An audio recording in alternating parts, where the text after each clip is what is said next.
শনিবার আগরতলা মুক্তধারা অডিটোরিয়ামে এক অনুষ্ঠানের মাধ্যমে ধর্মীয় অরাজনৈতিক সংগঠন সনাতনী হিন্দু সেনা তাদের প্রথম প্রতিষ্ঠাবার্ষিকী পালন করে। এই অনুষ্ঠানে উদ্বোধক হিসেবে উপস্থিত ছিলেন মন্ত্রী সুধাংশু দাস। তাছাড়া উপস্থিত ছিলেন মেয়র দীপক মজুমদার, জগন্নাথ জিও মন্দিরের কোষাধ্যক্ষ ভক্তি কমল গোস্বামী, সনাতনী হিন্দু সেনার রাজ্য সভাপতি তাপস মজুমদার সহ অন্যান্যরা। আজকের এই অনুষ্ঠানে 147 জন দিব্যাঙ্গ ভাই বোনকে চলন সামগ্রী সহ বিভিন্ন সামগ্রী তুলে দেওয়া হয়। সাংবাদিকদের মুখোমুখি হয়ে মন্ত্রী সুধাংশু দাস বলেন, যেখানে হিন্দু সংখ্যালঘু সেখানেই নির্যাতিত হচ্ছে তারা। মন্ত্রী ক্ষোভের সঙ্গে হিন্দুদের অত্যাচারিত হওয়ার জন্য নিজেদেরই দোষী সাব্যস্ত করেন। তিনি বলেন, এখনই সময় সকল হিন্দু ধর্মাবলম্বীদের একত্রিত হওয়ার। তিনি দুঃখের সঙ্গে বলেন, সকলেই এখন ব্যক্তিকেন্দ্রীয়, স্বার্থকেন্দ্রিক। হিন্দু নির্যাতন নিয়ে কাউকে কথা বলতে দেখা যায় না।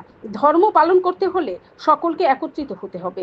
আর যদি মনে করেন আপনি নাস্তিক, ধর্ম মানেন না, তাহলে ব্যক্তিকেন্দ্রিকতা নিয়ে থাকুন। নিজেদের অস্তিত্ব বাঁচিয়ে রাখতে হলে হিন্দুদের একত্রিত হতেই হবে। আজকের এই অনুষ্ঠানে হিন্দু ধর্মাবলম্বীদের উপস্থিতি ছিল লক্ষণীয়। Bureau report, BTV Tripura news. Hindu সমাজ আজও অচেতন, হিন্দু সমাজ আজও উদাসীন নিজ ধর্মের প্রতি। তাদেরকে যাতে ধর্মীয় চেতনায় উদ্বুদ্ধ করা, ধর্মীয় চেতনাকে জাগ্রত করা এবং সমাজের মধ্যে যে অন্যায়গুলি হচ্ছে বা হিন্দু সমাজের প্রতি যে রকমের আক্রোশ বা আক্রমণ বিভিন্ন দিক থেকে হচ্ছে, সেগুলি থেকে সমাজকে রক্ষা করা, লাভ জিহাদের হাত থেকে হিন্দু মেয়েদের রক্ষা করা, ল্যান্ড জিহাদের হাত থেকে হিন্দু বাঙালিদের জমি রক্ষা করা, এই সমস্ত উদ্দেশ্য নিয়েই কিন্তু আমাদের এই সনাতনী হিন্দু সেনা যাত্রা শুরু করেছিল। আজকে তার প্রথম বর্ষ।